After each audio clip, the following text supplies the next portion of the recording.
بسم اللہ الرحمن الرحیم۔ ان اللہ و ملائکتہ یصلون علی النبی یا ایھا الذین آمنوا صلوا علیہ وسلموا تسلیما۔ اللہم صلی علی محمد وعلی آل محمد وبارک وسلم۔ محترم خواتین و حضرات، پیام صبح میں ایک بار پھر خوش آمدید۔ میں ہوں آپ کا میزبان انیق احمد۔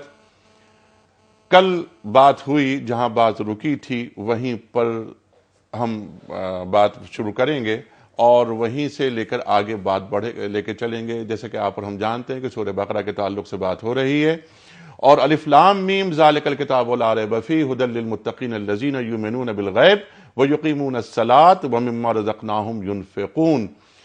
یہاں بات رک گئی تھی لاسٹ پروگرام میں۔ اس کے بعد ہم نے بات شروع کی تھی کہ والذین یؤمنون بما انزل الیک وما انزل من قبلک وبالآخرۃ ہم یوقنون۔ وبالآخرۃ ہم یوقنون پر کل محترمہ پروفیسر صبیہ قاضی صاحبہ اور محترمہ ڈاکٹر شہناز قاضی صاحبہ نے گفتگو کی۔ اب ہم جو اگلی آیت ہے کہ اولئک علی ھدی من ربہم واولئک ھم المفلحون، اس آیت پہ بات کریں گے۔ اور خواتین و حضرات، یہاں اس میں تین باتیں خاص طور پہ ہم لانا چاہیں گے اس آیت کے ذیل میں۔ ایک تو ہدایت، ہدایت کیا ہے، اور دوسری بات ہے کہ ہدایت وہی جو رب کی جانب سے آئے۔ اولئک علی ھدی من ربہم، ہدایت کیا ہوتی ہے، اور کیا ہدایت وہی ہوتی ہے جو رب کی طرف سے آئے۔ ان ھدی اللہ ھو الھدی، جو قرآن کریم میں ارشاد فرما رہا ہے۔ اور تیسری چیز یہ، تیسرا پوائنٹ، تیسرا موضوع، مفلحون۔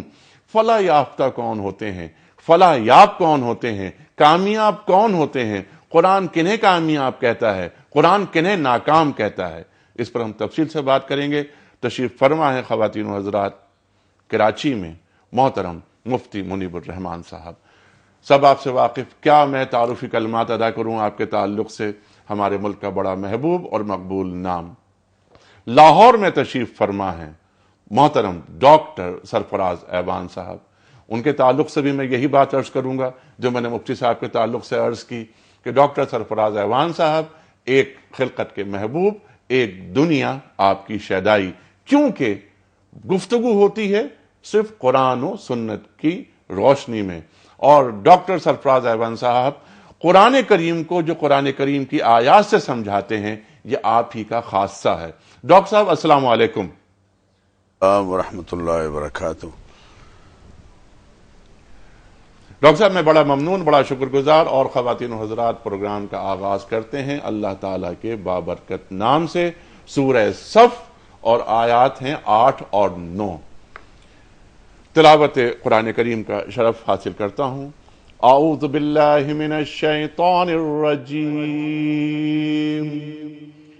بسم اللہ الرحمن الرحیم۔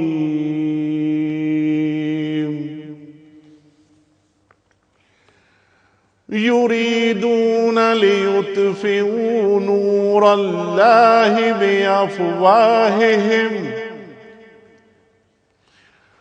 واللہ متم نورہ ولو کرہ الکافرون۔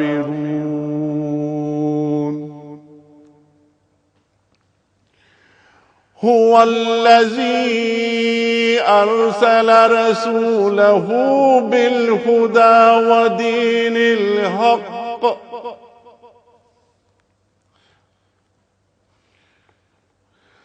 ودین الحق لیظہرہ علی الدین کلہ وَلَوْ كَرِهَ الْمُشْرِكُونَ۔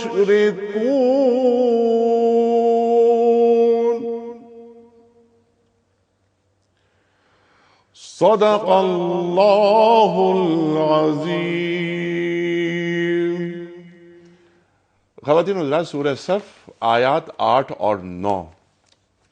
اللہ تعالیٰ ارشاد فرماتا ہے کہ یہ لوگ اپنے منہ کی پھونکوں سے اللہ کے نور کو بجھانا چاہتے ہیں، اور اللہ کا فیصلہ یہ ہے کہ وہ اپنے نور کو پورا پھیلا کر رہے گا، خواہ کافروں کو یہ کتنا ہی ناگوار ہو۔ وہی تو ہے جس نے اپنے رسول صلی اللہ علیہ وآلہ وسلم کو ہدایت اور دین حق کے ساتھ بھیجا ہے تاکہ اسے پورے کے پورے دین پر غالب کر دے، خواہ مشرکین کو یہ کتنا ہی ناگوار ہو۔ صدق اللہ العظیم۔ خواتین حضرات، اس سے پہلے کہ میں پہلا سوال رکھوں ڈاکٹر سرفراز ایوان صاحب کے سامنے، جو سوال ہم نے کل پوچھا تھا آپ سے، اس کا درست جواب اور آج کا سوال۔ کل کا سوال یہ تھا کہ ذوالنورین کن صحابی کا لقب تھا؟ 3 آپشنز تھے ہمارے پاس۔ صحیح جو آپشن ہے وہ ہے حضرت عثمان غنی رضی اللہ تعالی عنہ۔ آج کا سوال نوٹ فرما لیجئے، صفا و مروہ کے درمیان دوڑنے کا جو عمل ہے اسے کیا کہتے ہیں؟ صفا اور مروہ کے درمیان دوڑنے کے عمل کو کیا کہتے ہیں؟ 3 آپشنز، حلق، سعی یا رمی۔ صحیح آپشن روانہ فرمانے کے لیے ہمارے فون نمبرز ہیں 009221343009080 اور 981۔ ہمارا ای میل ایڈریس ہے ps@dunyatv.tv۔ ہمارا SMS کا نمبر ہے 3031۔ خواتین و حضرات، چلتے ہیں ڈاکٹر سرفراز ایوان صاحب کی طرف۔ ڈاکٹر صاحب، کل ہماری بات ہو رہی تھی وَمِمَّا رَزَقْنَاهُمْ يُنْفِقُونَ، اور اس کے ساتھ ساتھ پھر ہم نے وَبِالْآخِرَةِ هُمْ يُوقِنُونَ ہم نے بات کی کل، اور آخرت پر یقین اور آخرت پر ایمان کی بات ہوئی، پھر والذین یؤمنون کی بات ہوئی، وہاں سے بات شروع کی تھی ایمان اور ایقان کی، وہاں بات کل مکمل ہوئی۔ آج ہم بات کریں گے ہدایت کے حوالے سے۔ ہدایت سے مراد کیا ہے، معنی کیا ہے؟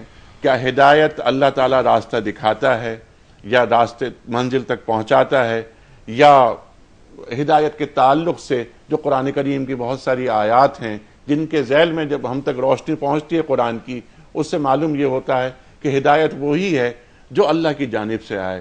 پھر یہ کہ ہدایت کے کیا مدارج ہوتے ہیں، اور مجھے یہ بات کیسے معلوم ہو کہ میں ہدایت یافتہ ہوں؟ کیا جبریہ طور پر کسی کو ہدایت دی جا سکتی ہے؟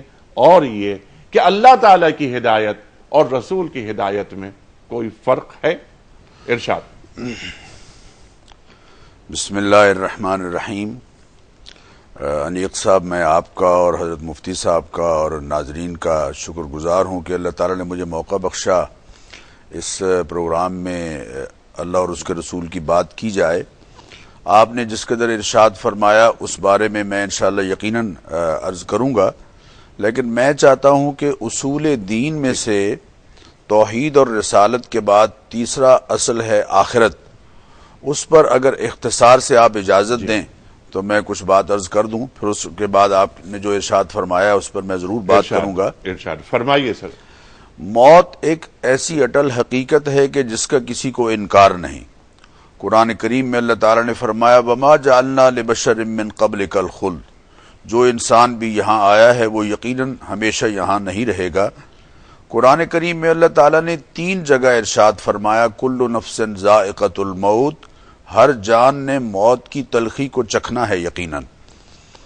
لیکن موت کے بارے میں قرآن نے ہی انسانوں کو 2 حصوں میں تقسیم کیا ہے۔ ایک تو وہ طبقہ ہے جو یہ کہتا ہے کہ ما ہی الا حیاتنا الدنیا نموت ونحیا وما یہلکنا الا الدہر، یہ دنیا ہی کی زندگی اصل زندگی ہے اور زمانے کی گردش ہمیں ہلاک کر دیتی ہے۔ ما ہی الا حیاتنا الدنیا وما نحن بمبعوثین، دنیا ہی کی زندگی اصل زندگی ہے اور ہم نے دوبارہ اٹھائے نہیں جانا ہے۔ دوسرا حقیقت پر مبنی وہ عقیدہ اور نظریہ ہے جس کو قرآن نے یوں واضح فرمایا کہ دوسرا عقیدہ یہ ہے کہ جو یہ کہتے ہیں کہ وَإِنَّ الْآخِرَةَ هِيَ دَارُ الْقَرَارِ، آخرت کی زندگی اصل ٹھہراؤ کی زندگی ہے۔ وَإِنَّ الدَّارَ الْآخِرَةَ لَهِيَ الْحَيَوَانِ، آخرت کی زندگی ہمیشہ رہنے والی زندگی ہے۔ اس حقیقت کو قرآن کریم نے ماضی کے صیغے کے ساتھ یعنی پاسٹ کے ٹینس کے ساتھ جگہ جگہ قرآن میں بیان فرمایا ہے۔ چونکہ ماضی کا ہونا یقینی ہے، آخرت کا ہونا بھی یقینی ہے، چنانچہ ارشاد فرمایا کہیں وَلَقَدْ جِئْتُمُونَا فُرَادًا، لوگو تم سب نے ہمارے پاس اکیلے اکیلے آنا ہے، کما خلقناکم اول مرہ، جیسے پہلی مرتبہ ہم نے تمہیں اکیلے اکیلے پیدا کیا ہے۔ وَتَرَكْتُم مَّا خَوَّلْنَاكُمْ وَرَاءَ ظُهُورِكُمْ، اور ہماری دی ہوئی سب نعمتیں تم پیچھے چھوڑاؤ گے۔ لَقَدْ تَقَطَّعَ بَيْنَكُمْ، تمہارے رشتوں اور تمہارے تعلق میں ہم بالکل انقطاع اور سلسلہ توڑ کر رکھ دیں گے۔ یومئذ لا انصاب بینہم، اس دن تم سے حسب نسب کے بارے میں نہیں پوچھا جائے گا۔ یوم لا ینفع مال ولا بنون، تمہارا مال اور تمہاری اولاد تمہیں کوئی فائدہ نہیں دے گی۔ لن تنفعکم ارحامکم ولا اولادکم یوم القیامہ، قیامت کے دن تمہارے رحم کے رشتے اور تمہاری اولاد ہرگز ہرگز تمہیں کوئی فائدہ نہیں دے گی، بلکہ ان کے بارے میں ہم تم سے پوچھیں گے ہی نہیں۔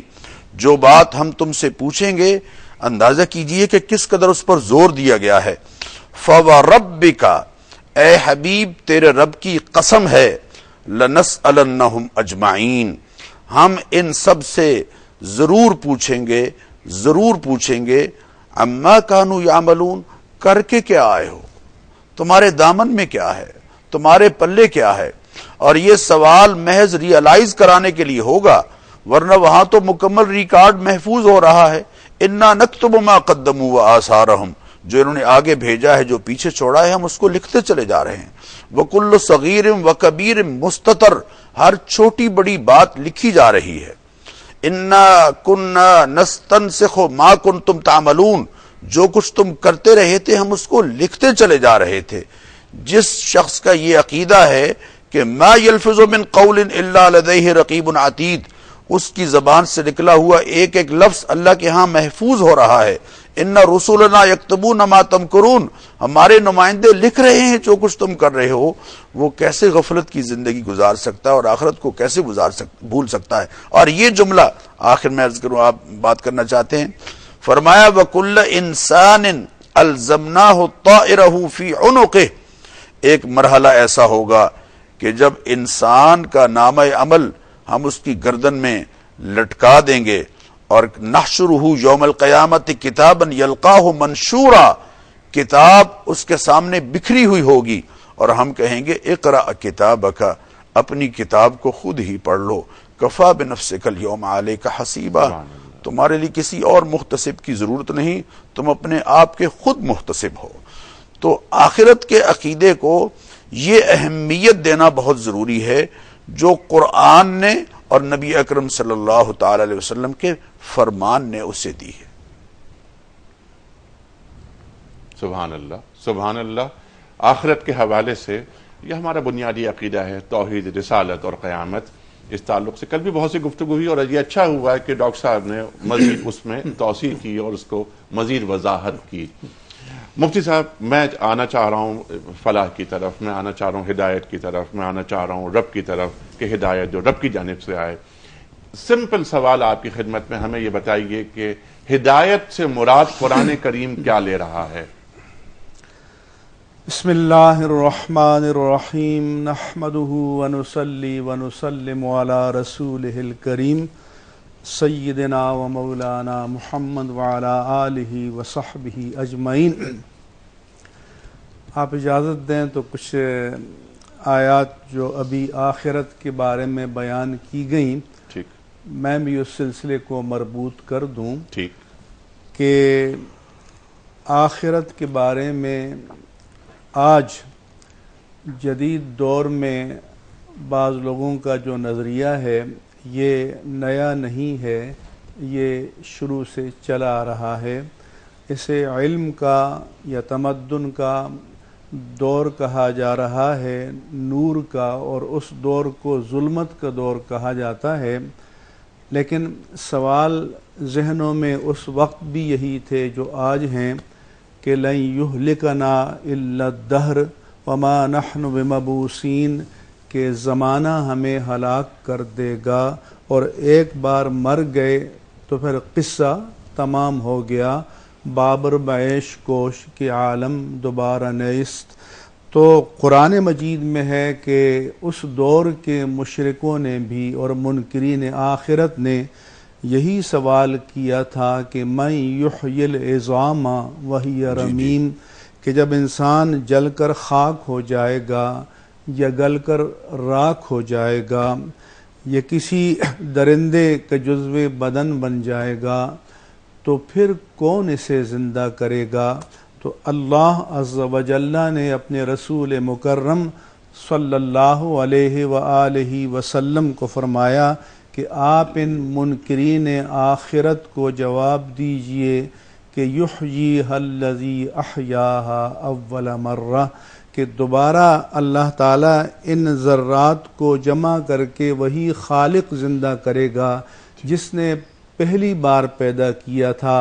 تو اگر کسی کو حیرت ہونی چاہیے تو نقش اول پر ہونی چاہیے کہ هل اتی علی الانسان حین من الدہر لم یکن شیئا مذکورا، کہ انسان پر ایک ایسا دور آ چکا ہے کہ اگر وہ اس کی عمر 60 سال ہے تو 70 سال پہلے نہ قطرہ آب تھا، نہ ذرہ خاک تھا، نہ ذرہ راکھ تھا، اس کا نام و نشان نہ تھا۔ تو جو خالق و مالک اسے عدم سے وجود میں لایا، اب کم از کم تمہارے ذرات تو ہیں، تو جس کے لیے نقش اول بنانا مشکل نہ ہو، نقش ثانی بنانا تو بالکل مشکل نہیں ہوگا۔ اس لیے فرمایا کہ وہ کہ بلا ایحسب الانسان ان نجمع عظاما، کہ کیا انسان یہ گمان کرتا ہے کہ ان گوشت پوست اور ہڈیوں کے ڈھانچے کو ہم دوبارہ جمع نہ کر پائیں گے؟ بلا قادرین علی ان نسوی بنانا، ہم تو اس بات پر قادر ہیں کہ تمہاری انگلیوں کے جو پور ہیں وہ بھی جیسے پہلے تھے ویسے ہی بنا دیں گے۔ اور شاید اس دور کے انسان کو حیرت ہوئی ہو کہ پورے وجود میں پور کا کیوں ذکر کیا، لیکن آج کے جدید انسان کو یہ پتہ ہے کہ انہی فنگر پرنٹ سے یا انگلیوں کے مسام ہیں، ان سے آج انسان کی شناخت ہو رہی ہے۔ اور اگر آج زمین پر فرض کرو کہ 7 ارب انسان ہیں تو پھر 70 ارب پور ہیں، اور یہ اس کی خلاقی اور صنائی ہے کہ ہر ایک کے بنان اور انگلیوں کے پور دوسرے سے جدا ہیں اور مختلف ہیں، اور آج انہی سے انسانوں کو پہچانا جا رہا ہے اور شناخت کیا جا رہا ہے۔ آپ نے جو سوال کیا کہ اولئک علی ھدی من ربہم واولئک ھم المفلحون، تو ایک تو معنی یہ ہے کہ اولئک الموصوفون بہذہ الصفات، کہ الذین یؤمنون بالغیب سے لے کر وبالآخرۃ ہم یوقنون تک، کہ ایمان بالغیب، اقامت صلاۃ، انفاق فی سبیل اللہ، ایمان بالقرآن، اور ایمان بالکتب السابقہ، اور ایمان بالآخرت، کہ جو ان صفات سے متصف ہو، جو ان صفات کا حامل ہو، اور جس کا وجود ان صفات کی معنویت میں اور کردار میں ڈھل جائے، تو صرف وہی لوگ ہیں جو اپنے رب کی جانب سے ہدایت پر ہیں۔ تو یعنی ہدایت کے عقلی معیارات جو ہیں اگر لوگ اپنی اپنی طرف سے مقرر کرنا چاہیں تو وہ قبول نہیں ہوں گے۔ ہدایت کا وہی معیار قبول ہوگا جو اللہ عز و جل کی طرف سے آئے گا اور اس کی طرف سے عطا کیا جائے گا۔ یعنی ہدایت صرف وہی جو من جانب اللہ ہو۔ اچھا، اب ہدایت کسے ہدایت ہم کہیں؟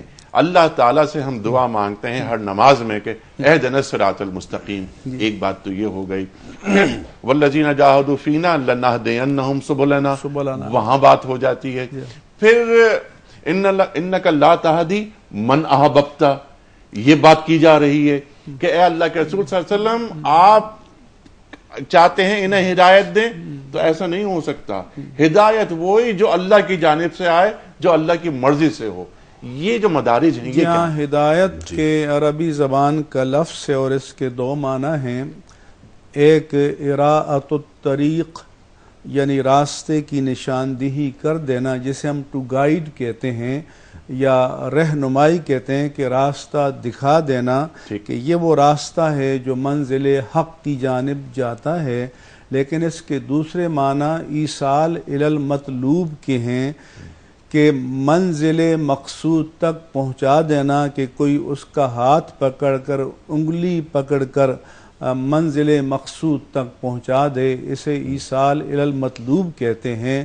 اور قرآن مجید میں ہدایت ان دونوں معنوں میں استعمال ہوا، کہیں دونوں معنی جمع ہیں، جیسے فرمایا کہ ہدی للناس، کہ کہ یہ قرآن عالم انسانیت کے لیے ہدایت ہے، یعنی راستہ سب کو دکھاتا ہے، لیکن ہدی للمتقین منزل مقصود تک انہی کو پہنچاتا ہے، یہی وہی پہنچ پاتے ہیں جو تقوی شعار ہیں اور تقوی کے راستے کو اختیار کرتے ہیں۔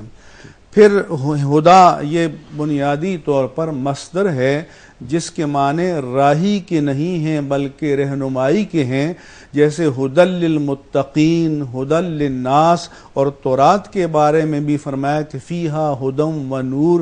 تو علماء فرماتے ہیں کہ یہ مبالغے کے طور پر ہوتا ہے، جیسے زید عدل کہتے ہیں کہ زید عدل ہے، تو بنیادی طور پر تو وہ انسان عادل ہوتا ہے، لیکن وہ عدل کرتے کرتے ایک ایسے ارتقائی مقام پر پہنچ گیا کہ اس کی ذات اور عادل کی ذات اور عدل ہم معنی ہو گئے، اور جدید لوگ بھی مسٹر جسٹس کہتے ہیں کہ، اور جسٹس تو انصاف ہے، عدل ہے، حالانکہ وہ تو عادل اور جج ہے، لیکن یہ حسن ظن کے طور پر کہا جاتا ہے کہ اس نے اتنا انصاف کیا کہ وہ اور انصاف یا عادل اور عدل ہم معنی قرار پائے۔ پھر قرآن مجید نے فرمایا کہ اولئک علی ھدی من ربہم۔ امام فخر الدین رازی نے لکھا ہے کہ علی استعلاء کے لیے ہوتا ہے، جیسے انک لعلی خلق عظیم، کہ آپ خلق عظیم کے یا اخلاق کے اعلیٰ مرتبے پر فائز ہیں، اور علی استعلاء کے لیے ہوتا ہے، یعنی کسی اور کو ہم نے جانچنا ہوگا تو اسے خلق کے معیار پر جانچنا ہوگا، اور جب سید المرسلین صلی اللہ علیہ وسلم کی ذات کا موقع آئے گا تو اخلاق کو آپ کے معیار پر جانچنا ہوگا۔ سبحان اللہ۔ یعنی اب یہاں پر یہ جو ہدایت ہوئی، وہ ہدایت کے تین معاملات ہو گئے، ایک تو یہ کہ راستہ دکھانا، جی، دوسرا راستے تک پہنچانا، تیسرا منزل تک پہنچانا۔ جی، تو قرآن کریم تینوں مدارج کی بات کر رہا ہے۔ اسی پر ذرا سا ہم بات آگے بڑھاتے ہیں۔ ڈاکٹر صاحب، الحمدللہ الذی ہدانا لہذا، قرآن کریم ارشاد فرماتا ہے کہ اللہ تعالیٰ ہی ہے جس نے ہمیں جنت کی طرف چلاتا ہے۔ اور بہت ساری باتیں قرآن کریم میں اب آئیے، میں چاہتا ہوں کہ آپ اس پر روشنی ڈالیں کہ ہدایت کیا ہوتی ہے، اور جو ہدایت کے تین مدارج میں نے عرض کیے، اس پر ذرا گفتگو فرمائیے آپ۔ جی، جیسا کہ مفتی صاحب نے ارشاد فرمایا کہ ہدایت کے ایک معنی ہے اراۃ الطریق اور دوسرے ایصال الی المطلوب، تو ہم جب نماز میں کہتے ہیں اہدنا الصراط المستقیم، تو یقیناً ہماری مراد سیدھی راہ پر چلائے رکھنا ہے، یعنی ایصال الی المطلوب اور ایصال الی المنزل ہے۔ اراۃ الطریق تو الحمدللہ ایمان کے نصیب ہونے سے ہو چکا ہے۔ اسی طرح یہ جو آیت آج زیر بحث ہے اولئک علی ھدی من ربہم، تو اس میں جیسے مفتی صاحب نے ارشاد فرمایا کہ علی استعلاء کے لیے ہے، اسی طرح مفسرین نے لکھا کہ علی یہاں تمکن کے لیے ہے، ثبات کے لیے ہے، کہ وہ ہدایت پر ڈٹے رہنے والے لوگ ہیں۔ اور ہدا یہ کامن ناؤن ہے، نکرہ ہے، اور نکرہ تعظیم کے لیے آتا ہے، یعنی بہت بڑی ہدایت جو اللہ تعالیٰ نے ان کو نصیب کی ہے، یہ اس پر ثابت قدم ہے۔ اور مر ربہم سے یہ بتایا کہ ہدایت کا اصل سورس ربانی رہنمائی ہے، اور وہی حق ہے جو اللہ تعالیٰ کی طرف سے ہے۔ اور قرآن کریم میں اللہ تعالیٰ نے اس کی وضاحت کی، فرمایا فَمَن يُرِدِ اللَّهُ أَن يَهْدِيَهُ يَشْرَحْ صَدْرَهُ لِلْإِسْلَامِ، اللہ تعالیٰ جس کو ہدایت نصیب کرنا چاہتے ہیں اس کے سینے کو اسلام کے لیے کھول دیتے ہیں، اسے اسلام پر شرح صدر نصیب کرتے ہیں۔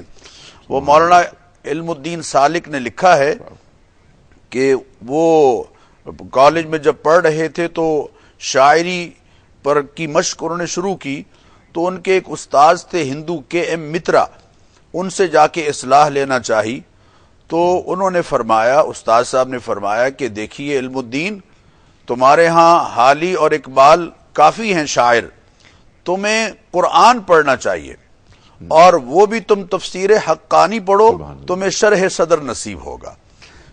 شرح صدر کا معنی ہے اسلام کی حقانیت پر کسی طرح کا شک ذہن میں لائے بغیر ثابت قدم رہنا، اپنے ویژن پر اور اپنے موقف پر قائم رہنا۔ فمن شرح اللہ صدرہ للاسلام فہو علی نور من ربہ، جس کے سینے کو اللہ نے اسلام کے لیے کھول دیا ہے وہ اپنے پروردگار کی طرف سے عطا کیے ہوئے ایک نور پر ہے، اور نور وہی ہے جس کو اللہ نے حق قرار دیا ہے، اور وہ ہے اسلام۔ ذالک بان اللہ نزل الکتاب بالحق، یہ وہ کتاب ہے جو اللہ تعالیٰ نے حق پر اتاری ہے۔ اور سورہ محمد میں کیا خوبصورت بات ارشاد فرمائی، فرمایا والذین آمنوا وعملوا الصالحات وآمنوا بما نزل علی محمد وهو الحق من ربهم، وہ جو اتارا گیا ہے محمد صلی اللہ علیہ وسلم پر وہی حق ہے ان کے رب کی طرف سے۔ ذالک بان الذین کفروا اتبعوا الباطل وان الذین آمنوا اتبعوا الحق من ربهم، جو کفر کے پیروکار ہیں، وہ جو کافر ہیں وہ باطل کے پیروکار ہیں، اور جو اہل ایمان ہیں وہ حق کے پیروکار ہیں۔ تو حق الحمدللہ اللہ تعالی نے اسلام میں محدود اور محصور کر دیا ہے، اور یہی حق ہے، اور باقی اس کے سوا جو کچھ بھی ہے وہ یقیناً راہ حق سے ہٹا ہوا ہے، جس کو قرآن نے پھر کہا کہ ان ھذا صراطی مستقیما فاتبعوہ ولا تتبعوا السبل فتفرق بکم عن سبیلہ۔ راہ حق وہی ہے جو اسلام اور نبی اکرم صلی اللہ علیہ وسلم کی تعلیمات کے ذریعے سے ہم تک پہنچا ہے، اور یہی ہے ہدایت رب کی طرف سے۔ سبحان اللہ سبحان اللہ۔ حق اور حقانیت کی جو بات ڈاکٹر صاحب آپ نے فرمائی، آج جو ہم نے آیت تلاوت کی تھی اس میں بھی حق کا ذکر ہوتا ہے، اور اظہار دین کی بات ہوتی ہے، اور یہی دین ہے۔ دین تمام، یعنی دین تمام چیزوں پر غالب ہے، یعنی زندگی کے ہر معاملے پر غالب ہے کہ هو الذی ارسل رسولہ بالہدی ودین الحق لیظہرہ علی الدین کلہ ولو کرہ المشرکون۔ لیکن جو بات آپ نے اٹھائی ڈاکٹر صاحب، یہ بہت اہم بات کہ اہدنا الصراط المستقیم، استقامت، ثابت قدمی، ربنا لا تزغ قلوبنا بعد اذ ہدیتنا وہب لنا من لدنک رحمہ انک انت الوہاب۔ یہ ثابت قدمی کی جو بات ہے کہ ربنا افرغ علینا صبرا وثبت اقدامنا، میں آپ سے بات کرواؤں گا مفتی صاحب اس پر تفصیل کے ساتھ، کہ ہدایت پا لینا، پھر ہدایت پہ قائم رہنا، کتنے مشکل مقامات آتے ہیں، لیکن اللہ کی مدد کے بغیر ہم ثابت قدم نہیں رہ سکتے۔ وہ کون سے مقامات ہوتے ہیں اور ان سے پھر کس طرح آدمی نبرد آزما ہوتا ہے۔ جی کچھ کالز لیتے ہیں۔ السلام علیکم۔ السلام علیکم۔ جی وعلیکم السلام۔ جی میں یاقوت شیخ بات کر رہی ہوں راولپنڈی سے۔ جی محترمہ فرمائیے۔ میں مفتی صاحب سے میرا سوال ہے کہ بخاری شریف کی حدیث ہے یسرا ولا تؤثرا ولا تنفرا، جی دین اسلام کو آسان کر کے پیش کرنا، سخت بنا کر نہیں، جی بالکل، لوگوں کو خوشخبری سنانا، نفرت نہ دلانا۔ بالکل ٹھیک ہے۔ تو میرا سوال یہ ہے سر کہ ایک شہری کے حقوق کو 4 قسموں میں تقسیم کیا گیا ہے، مذہبی حقوق، معاشی حقوق، معاشرتی حقوق اور سیاسی حقوق۔ ٹھیک ہے۔ تو اس میں ڈفرنس کیا ہے؟ کیا ہم ایک دوسرے کے حقوق کو اپنا نہیں سکتے یا ایک لائن کھینچ دی گئی ہے؟ اچھا نہیں، اب یہ 2 باتیں جو آپ نے فرمائی، ایک تو یہ کہ دین کو آسان بنایا گیا، اور یہ تو بخاری شریف کی جی حدیث بالکل ہے ٹھیک ہے، اور ایک اور حدیث ہے کہ لیکن حضور اکرم صلی اللہ علیہ وسلم نے صحابہ کرام کے سامنے آسان کر کے پیش کیا، جی انہوں نے لوگوں کے سامنے آسان کر کے پیش کیا، لوگوں نے اس چیز کو ایکسپٹ کیا اور پھر وہ کامیاب ہو گئے۔ حدیث تو اس دستور میں ہمارے جو حقوق ہیں اس کو 4 قسموں میں تقسیم کر جی دیا بالکل گیا۔ ٹھیک ہے۔ اب یہ سوال جواب لیتے ہیں مفتی صاحب سے۔ الدین یسر، دین میں آسانی ہے۔ حدیث مبارک کے صحیح کلمات طیبات یہ ہیں جی کہ یسروا ولا تعسروا بشروا ولا تنفروا، کہ دین کو آسان کر کے پیش کرو، مشکل کر کے پیش نہ کرو، ٹھیک، اور لوگوں کو اللہ کی رحمت کی بشارت سناؤ، لوگوں کے دلوں میں تنفر اور دوری پیدا نہ کرو۔ ٹھیک۔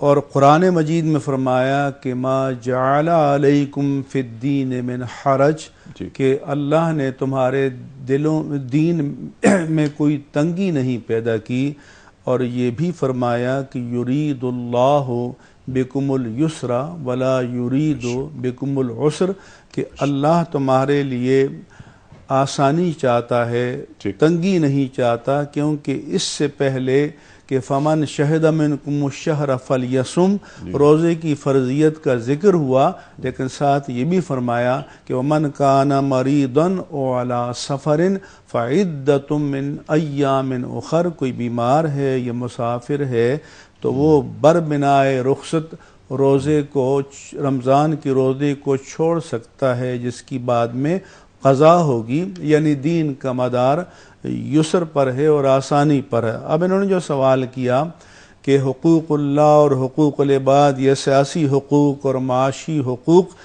تو پہلی بات تو یہ ہے کہ حق اسے کہتے ہیں جو ہم نے کسی سے لینا ہے، اور فرض اسے کہتے ہیں جو ہم نے کسی کو دینا ہے۔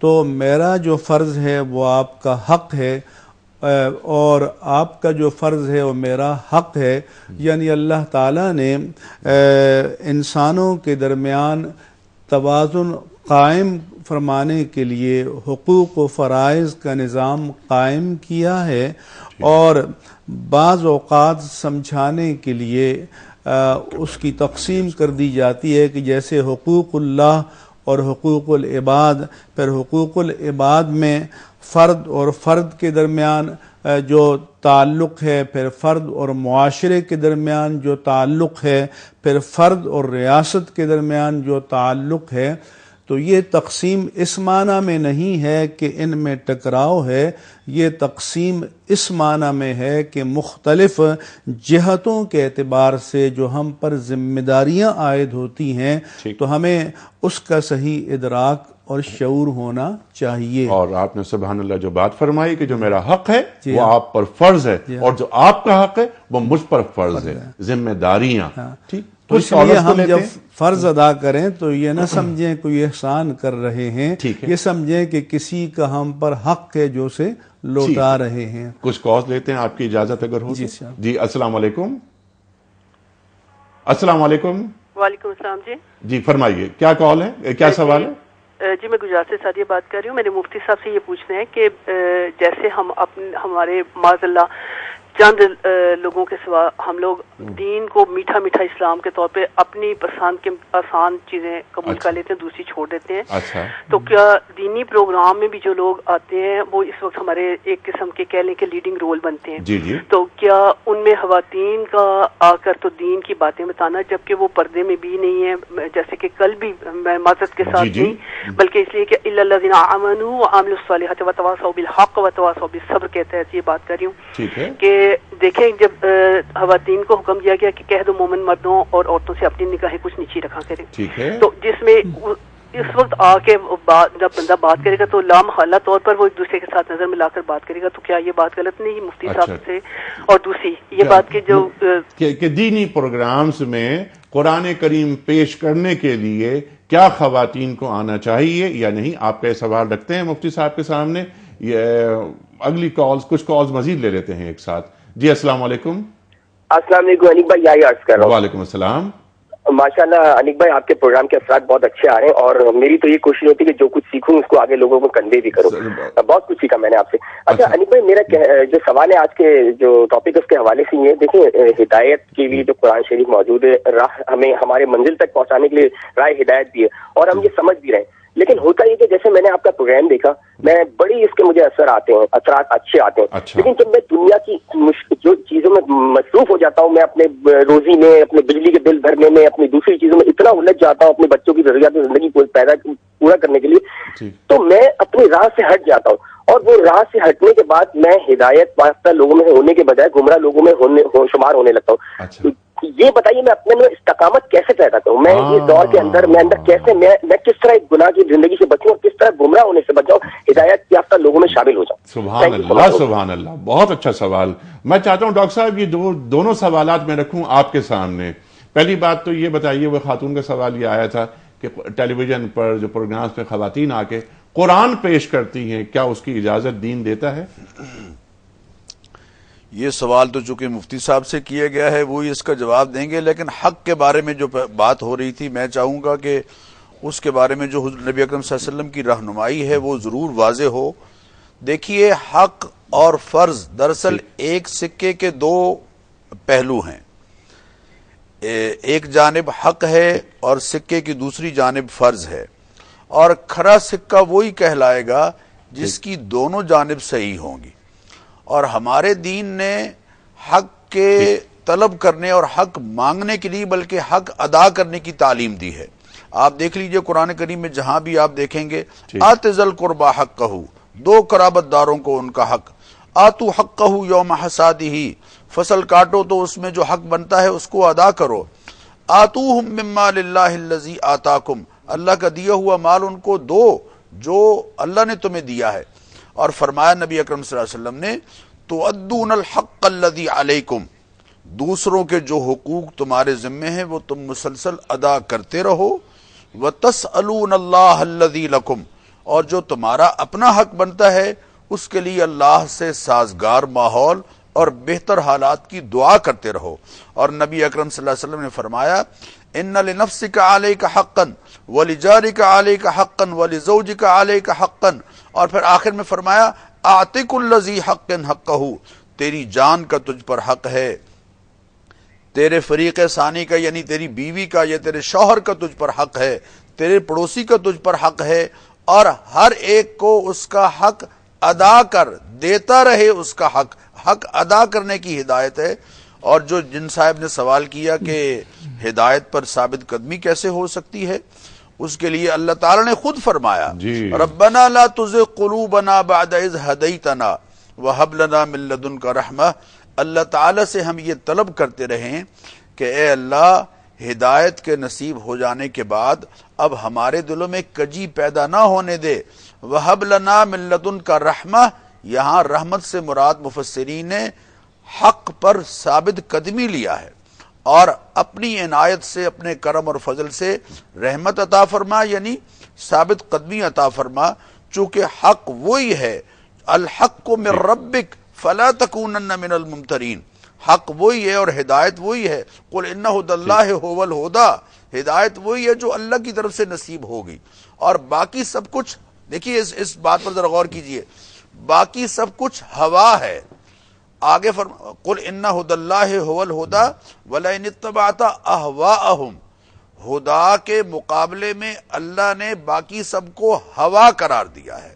ہوا, یہ ہوا وہ نہیں ہے جو چلتی ہے, ہوا سے مراد خواہش نفس ہے. ہدایت خواہشات نفس, ایک طرف ہدا ہے اور دوسری طرف ہوا ہے. ہم نے ہوا سے انحراف اور ترک کرنا ہے اسے, اور ہدا پر قائم رہنا ہے. اور اس ہدا پر قائم رہنے کے لیے اللہ تعالیٰ سے مدد طلب کرتے رہنا ہے, قدم قدم پر اللہ سے نصرت طلب کرتے رہنا ہے. تو یقیناً اللہ تعالیٰ ہدایت پر ثابت قدمی نصیب فرمائیں گے. قرآن میں کہا اما ینزغنک من الشیطان نزغ فاستعذ باللہ, جب شیطان تمہارے دل میں کوئی ٹیڑھا پن ڈالنا چاہے اور تمہیں راہ حق سے ہٹانا چاہے اور اخلاق کریمانہ سے ہٹانا چاہے, فاستعذ باللہ, تو فوراً اعوذ باللہ من الشیطان الرجیم پڑھو, اللہ کی پناہ میں آ جاؤ. اس دشمن کے مقابلے میں غالب ترین طاقت جب تمہاری مددگار ہوگی تو پھر یقیناً تمہیں ثابت قدمی اللہ نصیب فرمائے. سبحان اللہ, ثابت قدمی اللہ نصیب کرے گا. اچھا, اس سے پہلے کہ میں سوال یہ رکھوں کہ مجھے کیسے معلوم ہو کہ میں ہدایت یافتہ ہوں, قرآن کریم کیا مجھے روشنی عطا کر رہا ہے, اس سے پہلے دو سوال. اس پر میں چاہتا ہوں آپ یہ بات کیجئے کہ خواتین کل بھی آئیں قرآن کریم پر, انہوں نے گفتگو فرمائی, تو کیا قرآن کریم پر گفتگو کرنے کے لیے ٹیلی ویژن پر خواتین آ سکتی ہیں؟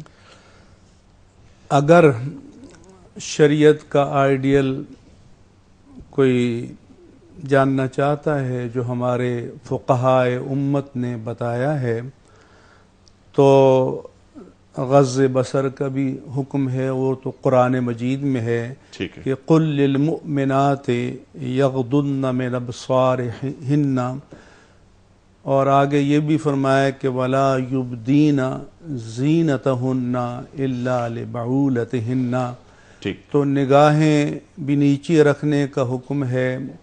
اپنی زینت کو اپنے شوہر کے سوا اس کو آشکارا کرنے سے بھی ممانعت کا حکم ہے.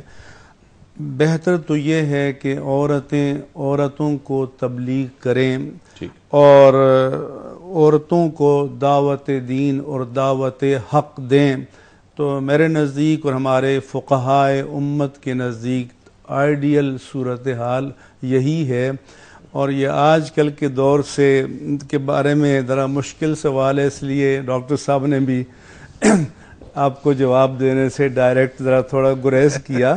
تو لیکن اب جب پوچھا ہے اور جنہوں نے پوچھا ہے تو ان کا مقصد بھی یہی ہے کہ بعض سوالات ہوتے ہیں ہمارے ہاں طلب علم کے لیے کہ ایک بات نہیں جانتے اور جاننا چاہتے ہیں، اور بعد ہمارے ہاں کہتے ہیں کہ استلام معلوم کے لیے کہ جو معلوم ہے اس کو یوں کہہ لیے کہ اعلام معلوم کی جو معلوم ہے اس کو بتانے کے لیے کرنا چاہتے ہیں سوال کے پیرائے میں. اب یہ ہر جو صاحب معاملہ ہے تو اس کا اپنا معاملہ ہے کہ وہ آیا قرآن مجید کی ان تعلیمات کو کس پیرائے میں دیکھتے ہیں اور سمجھتے ہیں. لیکن ہم نے جتنا دین کو سمجھا اس میں تو احتیاط ضروری ہے، اور جو تقوی کی راہ پہ چلنا چاہتا ہے تو پھر اسے ان پابندیوں کو قبول کرنا پڑے. دوبارہ آ جاتے ہیں ہدایت کی جانب. قرآن کریم میں ارشاد فرماتا ہے. دوسرا سوال انہوں نے یہ کیا تھا کہ ثابت قدمی، اس پر ڈاکٹر صاحب نے تفصیل سے بات کر لی. وقت اصل میں بہت کم ہے ہمارے پاس، 6-7 منٹ ہیں. 2-3 بڑے اہم سوالات. اللہ تعالی ہدایت دیتا ہے بندے کو. ابھی گفتگو بھی ہوئی ان ھدی اللہ ھو الھدی کے تعلق سے. ہدایت وہی ہے جو اللہ کی طرف سے ہو. اولئک علی ھدی من ربہم واولئک ھم المفلحون. قرآن کریم ارشاد فرماتا ہے اور مخاطبت ہو رہی ہے سرکار دو عالم صلی اللہ علیہ وآلہ وسلم سے، انک لا تہدی من احببت. اے اللہ کے رسول صلی اللہ علیہ وسلم، جو آپ چاہتے ہیں ہدایت دینا وہ اس وقت تک ہدایت نہیں ہو سکتی، ولکن اللہ یہدی من یشاء، جب تک کہ اللہ تعالیٰ کی اس میں خواہش، اللہ تعالیٰ اس میں شامل نہ ہو. تو اس میں کیا ایسا ہو سکتا ہے کہ اللہ تعالیٰ کی ہدایت اور رسول صلی اللہ علیہ وسلم کی ہدایت دونوں میں کوئی فرق ہو؟ دیکھیں، اللہ تعالیٰ کی جو ہدایت ہے، ایک تو باطن کی ہدایت ہے کہ وہ ہدیناہ النجدین، کہ عقل انسانی میں اللہ تعالیٰ نے خیر و شر کا میں تمیز کا ایک شعور ودیت فرمایا ہے. اور یہ بھی فرمایا کہ وَأَلْهَمَهَا فُجُورَهَا وَتَقْوَاهَا، کہ نفس انسانی یا انسانی ضمیر کو اللہ نے یہ الہام کر دیا ہے، یہ ایک ملکہ، یہ کسوٹی کہ وہ خیر و شر میں تمیز کر سکتا ہے. اس لیے جب حضور سے پوچھا گیا تو آپ نے فرمایا کہ البر حسن الخلق، نیکی اچھے اخلاق کا نام ہے. والاسم ما حاک فی نفسک وکرہت ان یطلع علیہ الناس، گناہ وہ ہے جو تمہارے دل میں کھٹ کے، ایک روایت میں ہے کہ وترددت، اور تمہارے اندر تردد پیدا ہو. اب خارجی جو انتظامات ہدایت ہیں تو وہ اللہ تعالیٰ کا ہر بندے سے ڈائریکٹ معاملہ نہیں ہوتا، وہ ہیں وہ کتاب ہدایت اور صاحب کتاب. یہ اللہ تعالیٰ ہی کا انتظام ہے کہ قرآن کو بھی خدا کہا اور نبی کو بھی خدا اور ہادی کہا. تو جب اللہ ہدایت دیتا ہے تو بندے کا رشتہ قرآن سے جوڑتا ہے، اور اللہ ہدایت دیتا ہے تو بندے کا رشتہ صاحب قرآن سے جوڑتا ہے. اور اللہ تعالیٰ کی ہدایت وہی ہے جو ہمیں رسول کے واسطے سے ملی، اور اللہ تعالیٰ کی ہدایت وہی ہے جو ہمیں قرآن کے واسطے سے ملی. اور جس آیت کی جانب آپ نے اشارہ کیا کہ بعض اوقات جب رسول اکرم صلی اللہ علیہ وسلم کسی کو ہدایت کرتے، محنت کرتے، اور وہ قبول ہدایت کی توفیق اور سعادت اسے نصیب نہ ہوتی تو آپ کو اضطراب ہوتا، تو اللہ نے فرمایا کہ لا یضرکم من ضل اذا اہتدیتم، جب آپ خود راہ ہدایت پر ہیں تو کسی کا بھٹکنا یا بہکنا یہ اس کے لیے مضر ہے، آپ کے لیے مضر نہیں ہے، کیونکہ آپ نے پیغام حق کو پہنچا کر اپنے حصے کا اجر اور ثواب تو کما لیا ہے، یہ اس کے اپنے مقدر کی بات ہے۔ اور یہ جو فرمایا کہ انک لا تہدی من احببت، کہ ہدایت جو اراۃ الطریق یا راستہ دکھانے کے معنی میں ہے، تو وہ تو رسالت نام ہی اسی کا ہے، نبوت نام ہی اسی کا ہے، منصب رسالت و نبوت ہے ہی یہی، لیکن منزل مقصود تک وہی پہنچتا ہے کہ جس کے شامل حال اللہ تعالیٰ کی توفیق ہوتی ہے، اور توفیق کے معنی ہے کہ جعل الاسباب موافقا للمطلوب الخیر، کہ اللہ تعالیٰ کی طرف سے مقصد خیر کے لیے اور مطلوب خیر کے لیے اسباب کو سازگار بنا دینا۔ سبحان اللہ سبحان اللہ۔ لیکن آگے بات یہ بھی ہوتی ہے کہ لیسا علیکم علیکا ہداکم، جی ہاں، تو یہ بات ہو رہی، یعنی اگر کوئی آپ کی دعوت کے باوجود ہدایت سے مستفید نہیں ہوتا تو اس سے سوال ہوگا، آپ سے نہیں ہوگا، کیونکہ جبرن باندھ کر کسی کو ہدایت کے راستے پر ڈالنا یہ آپ کی ذمہ داری نہیں ہے۔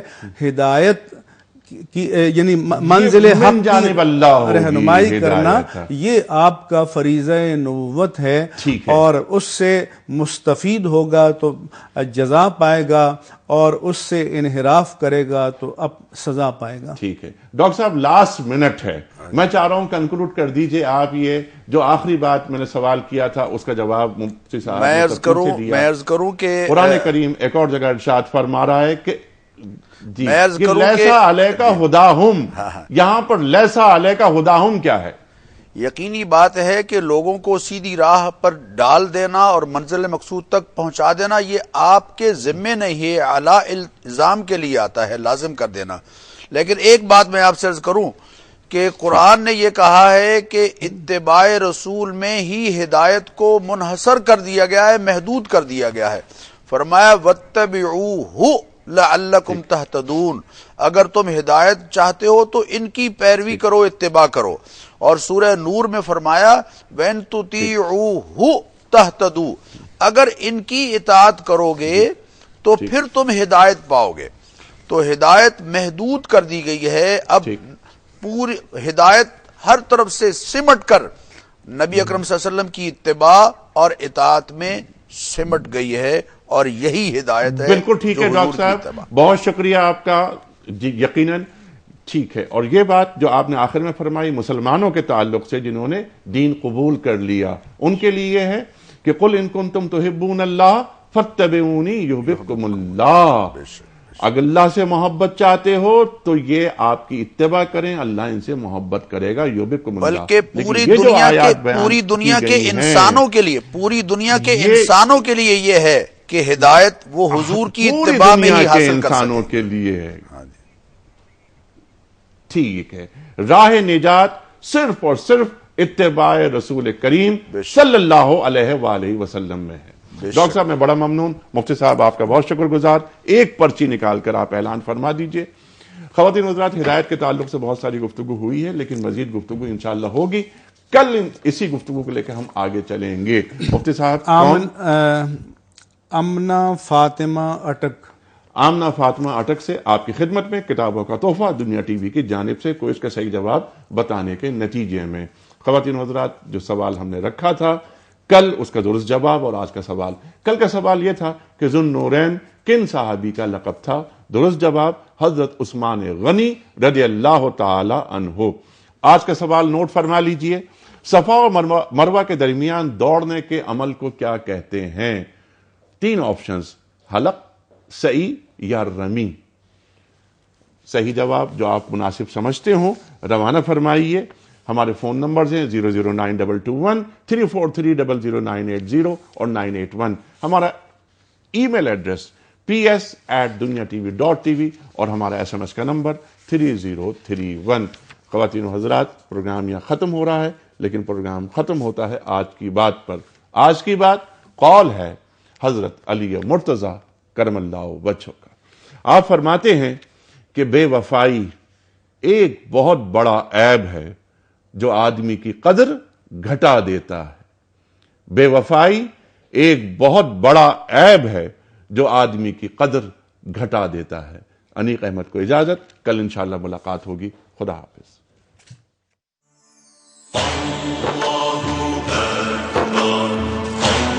اللہ